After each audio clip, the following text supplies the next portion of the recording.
کیا انسان کی زندگی صرف بایولوجیکل سروائیول ہے یا اس کے وجود کا کوئی بڑا مقصد بھی ہے؟ اسلام جواب دیتا ہے ہاں، مقصد ہے۔ قرآن کہتا ہے اور میں نے جنات اور انسانوں کو صرف اپنی عبادت کے لیے پیدا کیا۔ سورۃ الذاریات۔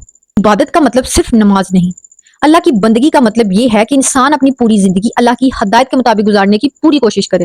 رسول اللہ خاتم النبیین صلی اللہ علیہ وسلم کی زندگی اسلام کا پریکٹیکل ماڈل ہے۔ اگر کوئی شخص کہے اچھا اسلام کی تعلیمات عملی زندگی میں کیسے نظر آتی ہیں، تو مسلمانوں کے پاس صرف کتاب نہیں، ایک عملی نمونہ بھی ہے۔ اللہ تعالیٰ قرآن کریم میں فرماتا ہے یقیناً تمہارے لیے رسول اللہ خاتم النبیین صلی اللہ علیہ وسلم میں بہترین نمونہ ہے۔ سورۃ الاحزاب۔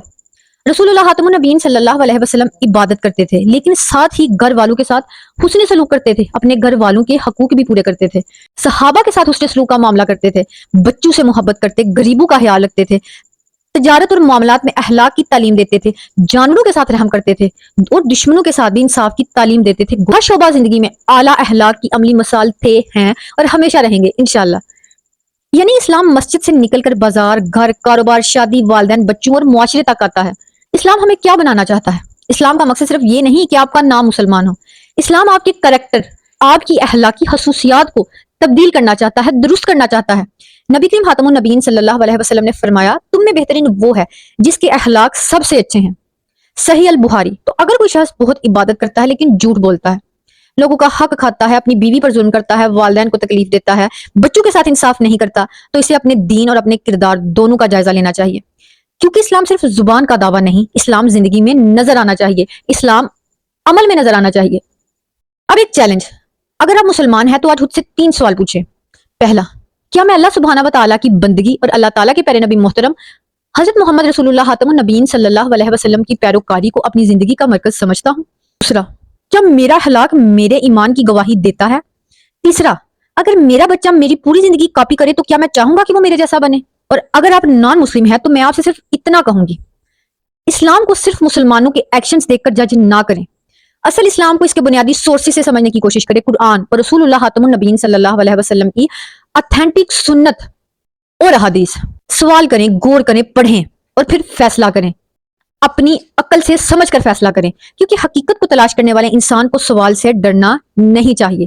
آخر میں ایک ضروری بات یاد رکھیں، اسلام صرف اور صرف ایک شناخت نہیں بلکہ ایک ذمہ داری ہے۔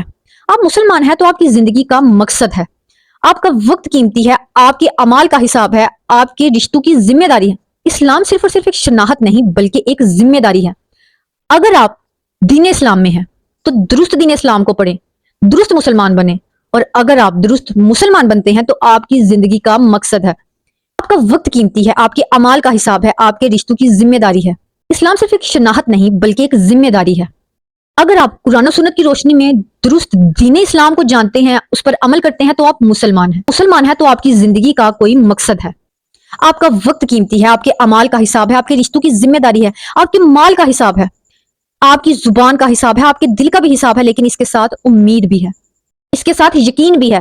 اگر آپ نے اپنی زندگی میں غلطیاں کی ہیں تو واپس آنے کا دروازہ بند نہیں۔ اللہ تعالیٰ فرماتا ہے اللہ کی رحمت سے مایوس نہ ہو، سورۃ الزمر۔ تو آج ایک چھوٹا قدم اٹھائیں، قرآن کو سمجھ کر پڑھیں، رسول اللہ خاتم النبیین صلی اللہ علیہ وسلم کی زندگی کو جانیں، اپنی نماز بہتر کریں، اپنے اخلاق بہتر کریں، اس خطرناک دور کی غلط بدعتوں سے بچیں، اپنے والدین، بیوی، شوہر اور بچوں کے ساتھ اپنا رویہ بہتر کریں، کیونکہ اسلام صرف یہ نہیں کہ آپ اللہ کے بارے میں کیا مانتے ہیں، بلکہ یہ بھی ہے کہ آپ کی زندگی اللہ سبحانہ و تعالیٰ کو ماننے کے بعد کتنی بدلتی ہے۔ اگر آپ چاہتے ہیں کہ ہم اس سیریز میں اسلام کو بالکل بنیادی سطح سے قرآن اور اتھینٹک سنت کی روشنی میں سٹیپ بائی سٹیپ سمجھیں تو چینل کو سبسکرائب کریں۔ اگلی ویڈیو میں ہم بات کریں گے مسلمان ہونے کا اصل مطلب کیا ہے، کیا صرف کلمہ پڑھ لینا کافی ہے؟ اللہ ہمیں حق کو حق سمجھنے، اسے قبول کرنے اور اس پر عمل کرنے کی توفیق عطا فرمائے، آمین۔ انشاءاللہ ملتے ہیں اگلی ویڈیو میں، تب تک کے لیے اللہ حافظ۔